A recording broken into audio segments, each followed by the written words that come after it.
You don't need to bulk or cut. Most lifters that are new to the gym believe that they need to go through bulking or cutting phases. And I don't blame them, because that's what many influencers preach. But what if we could just live our life and still see progress?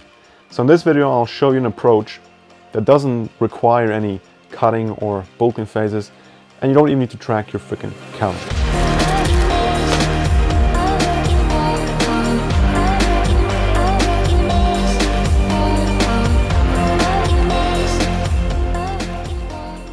But what even is gaining and losing weight, and what is bulking and cutting?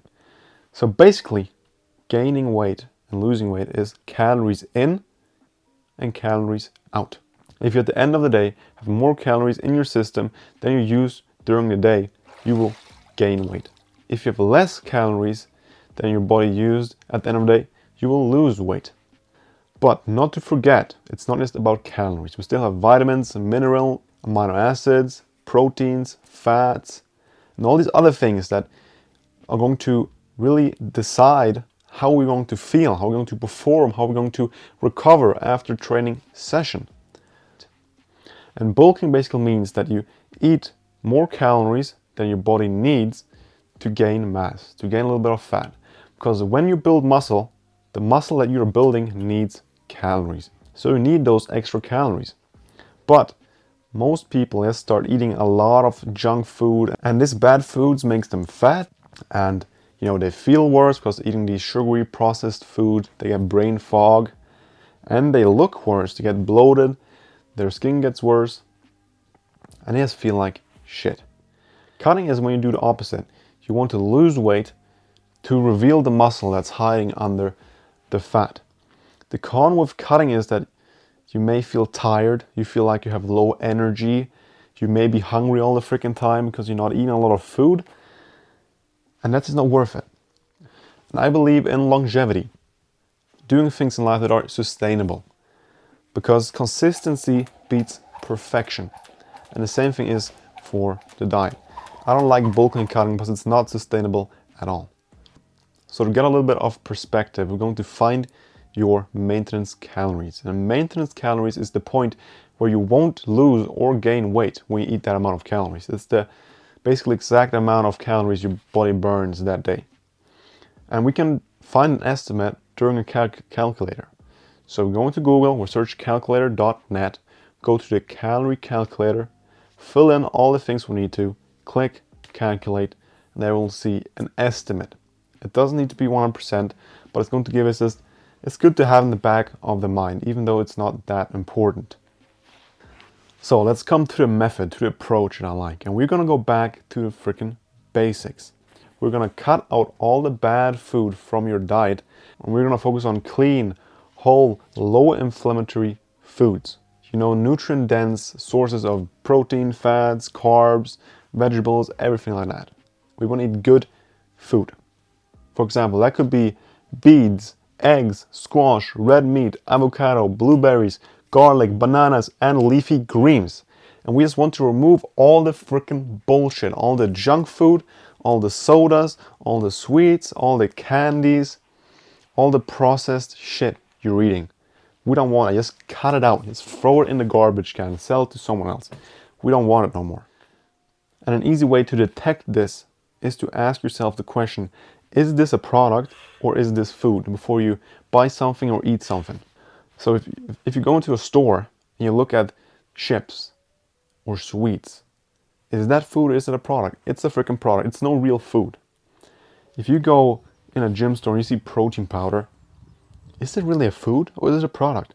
It's a product, right? But if you look at a salmon, a big salmon fillet, that's food. Let's eat that. You see eggs, that's food. You see a fruit, you see an apple, that is real food. And we're going to stick to 2 to 3 meals a day. And a positive would be if you eat the meals at roughly the same time each day, because this is going to make it a habit, and it's going to give your stomach a schedule when you're supposed to be hungry, when you'll be full, and so on. It's going to make it ready for the day. And when we eat, we want to try the plate rule. So 50% of the plate should be greens, vegetables, 25 should be proteins for fish, and then 25% should be carbs. You know, potatoes, some homemade pasta, for example, stuff like that, and then some sauce over it. You'll be fine. And now, because we've removed all the bullshit, all the bad processed junk food that have a lot of high calories, and because we are following the plate rule and we only eat 2 to 3 meals a day and we don't snack in between those meals, we can basically eat as much food as we want as long as we follow these rules. And you'll be fine. You won't really gain or lose, or if you want to specify it on if you want to gain or lose, we're going to talk about it in a second here. So here's a couple of tips to get you running with this approach. Tip number 1 is weigh yourself every single morning, especially in the beginning, just to see where you're heading and if you're doing something right or wrong. If you just want to maintain your weight, you want to see if you're maintaining your weight or if you're gaining or losing weight. If you want to lose weight, that's your primary goal. What I would do is I would intermittent fast. So I would wake up, I would drink water, and then I would wait about 6 hours before I eat my first meal. Because if you do fasting, you're now about 100 calories behind everyone else. So now you have 2 meals a day left, and you can eat as much as you want on those meals. And that does satisfy me a lot more than eating a small breakfast, a small lunch, and a small dinner. Then another tip is really enjoy the food. If you want to lose weight, enjoy the food you're eating. When the food comes down to your stomach, it takes a while before the food gets detected in the stomach, and it takes a while before the receptors get up to the brain that you're actually full. So if you just eat super fast, you get a couple hundred calories, a lot of food extra into your stomach that doesn't have to be there if you just would have eaten slower. If you want to gain weight, eat a little faster. And the ultimate tip, if you want to gain weight and you're not really seeing the progress that eating this healthy food and you're really struggling and you have a really fast metabolism like I had myself, add a shake. Make it a habit to drink a shake every single day, like a calorie shake, but a healthy one. Not with all these Oreos and chocolate milk just pressing in there and all the fucking chocolate and got the peanut butter, 20 scoops of peanut butter, then you got that and that and that and that. No. We want to bulk lean if we want to gain weight. So eat your healthy food and drink a healthy shake. Drink good things. You just need like 200 to 500 calories extra if you eat till you're full every single meal, 3 meals a day. 500 calories is more than enough. And then just eat that and sustain it. Drink it as dessert. It's a luxury. So that's everything for today. Thank you very much for watching the video and have a freaking good one.